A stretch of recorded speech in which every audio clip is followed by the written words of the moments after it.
Fellows, इस video में हम स्कैंडिनेवियन कंट्रीज या हमारे सामने जो है वो नॉर्डिक कंट्रीज उनके दरमियान डिफरेंस जानेंगे और फिर हम नेक्स्ट बारी बारी नॉर्डिक कंट्रीज को डिटेल के साथ डिस्कस करेंगे। देखें कि जो स्कैंडिनेवियन कंट्रीज हैं वो कौन से हैं। तो तीन कंट्रीज जो हैं, नॉर्वे, डेनमार्क और स्वीडन, जो साथ साथ हैं, नॉर्वे, डेनमार्क और स्वीडन, इन तीनों को हम कहते हैं कि ये स्कैंडिनेवियन कंट्रीज हैं। जबकि जो नॉर्डिक कंट्रीज हैं उनमें ये तीनों शामिल हैं और साथ में फिनलैंड शामिल है, आइसलैंड जो है वो शामिल है, और उसके साथ जो इनके ओलैंड आइलैंड है और फोरेई फरोई आइलैंड है और ग्रीनलैंड है, ये भी इनके अंदर इंक्लूडेड हैं नॉर्डिक कंट्रीज के अंदर। अब हम स्कैंडिनेवियन कंट्रीज का पहला कंट्री नॉर्वे पढ़ते हैं। तो नॉर्वे का जो दूसरा नाम है वो लैंड ऑफ मिडनाइट सन है। इसको लैंड ऑफ मिडनाइट सन क्यों कहते हैं?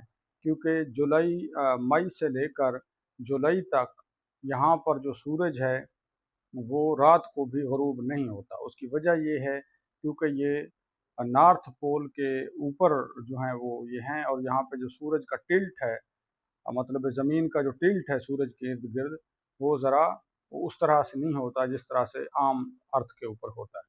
तो इस वजह से यहाँ पे सूरज गरूब नहीं होता। उसके बाद है, इसका ऑफिशियल नेम है किंगडम ऑफ नॉर्वे, और इसकी जो पार्लियामेंट है उसका नाम है स्टार्टिंग। ठीक है, स्टार्टिंग ये यूनिकैमरल है, और इसकी जो करेंसी है वो नॉर्वेयन करोन है, और इसका इसका जो कैपिटल है वो आजकल उसको ओस्लो कहा जाता है। पुराने ज़माने में उसको क्रिस्टियानिया कहा जाता था, क्रिस्टियानिया, आजकल वो ओस्लो है। और इसका जो हाईएस्ट मिलिट्री अवार्ड है वो है the war cross with sword.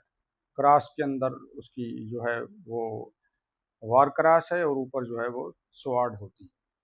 Nobel peace prize के हवाले से ये कंट्री बहुत अहम है, क्योंकि जो नोबल पीस प्राइज़ है, वैसे तो नोबल प्राइज़ भी होता है, वो इस मुल्क में नहीं दिया जाता, लेकिन जो नोबल पीस प्राइज़ है वो हर साल 10 दिसंबर को ओस्लो के अंदर दिया जाता है, और उसको इलेक्ट कौन करता है? वो नॉर्वे की जो पार्लियामेंट है वो ये कमेटी बनाती है, और कमेटी जो है वो 10 दिसंबर को ओस्लो के अंदर ये अवार्ड देती है। और दूसरे जो हैं वो फिर आगे स्वीडन के अंदर स्टॉकहोल्म के अंदर प्राइज़ दिए जाते हैं, जो नोबेल प्राइज़ है। और इसके बाद इसके अंदर एक डैम है जिसको अल्टा डैम कहते हैं।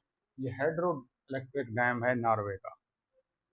और वाटरफॉल्स के हवाले से ये कंट्री बहुत अहम है। इसके तीन मशहूर वाटरफॉल्स हैं।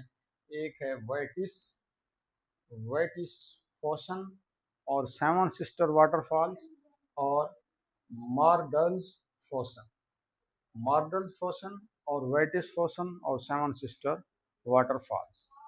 अब हम आते हैं स्वीडन की तरफ।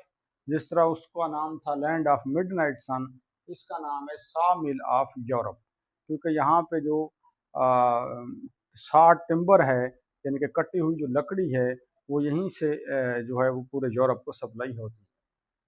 इसका ऑफिशियल नेम है किंगडम ऑफ स्वीडन, और इसका जो कैपिटल है वो स्टॉकहोल्म है। अब ये जो स्टॉकहोल्म है, इसके जो है वो ये इसके दो बड़े बड़े नाम, एक इसको विनाइस ऑफ नॉर्थ भी कहते हैं, और इसको क्वीन ऑफ बाल्टिक सी भी कहते हैं। ये क्योंकि बाल्टिक सी के सीधा ऊपर वाक़ है, इस वजह से, और यहाँ पे जो साल्ट वाटर है बाल्टिक सी का, और जो ऊपर से जो है वो फ्रेश वाटर आता है, ये मिलते हैं। और वैसे इसकी खूबसूरती, और ये काफ़ी पुराना शहर है, इस वजह से इसको क्वीन ऑफ बाल्टिक सी भी कहते हैं, क्योंकि ये बाल्टिक सी के सीधा ऊपर है। और दूसरी इसकी वजह ये है, इसको विनाइस ऑफ नॉर्थ क्यों कहते हैं, क्योंकि ये इटली के शहर विनाइस की तरह मिलता जुलता है, क्योंकि इसके अंदर 50 ब्रिजेस हैं और तकरीबन 14 जो हैं वो आइलैंड्स हैं।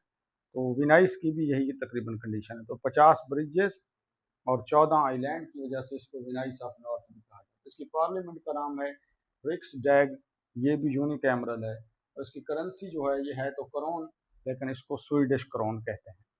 अब हम आते हैं डेनमार्क की तरफ। तो डेनमार्क के मशहूर आइलैंड हैं फारोए आइलैंड और ग्रीनलैंड, जो कि एक बहुत बड़ा आइलैंड है, ये डेनमार्क का हिस्सा है। अब इसका ऑफिशियल नेम, इसका भी किंगडम ऑफ डेनमार्क है, स्वीडन का भी किंगडम ऑफ स्वीडन है और नॉर्वे का भी किंगडम ऑफ स्वीडन है।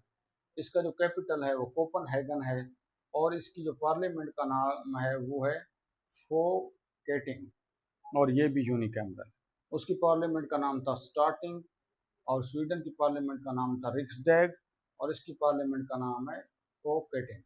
और इसका भी करोन है करेंसी, लेकिन इसको डेनिश करोन कहा जाता है। Thank you.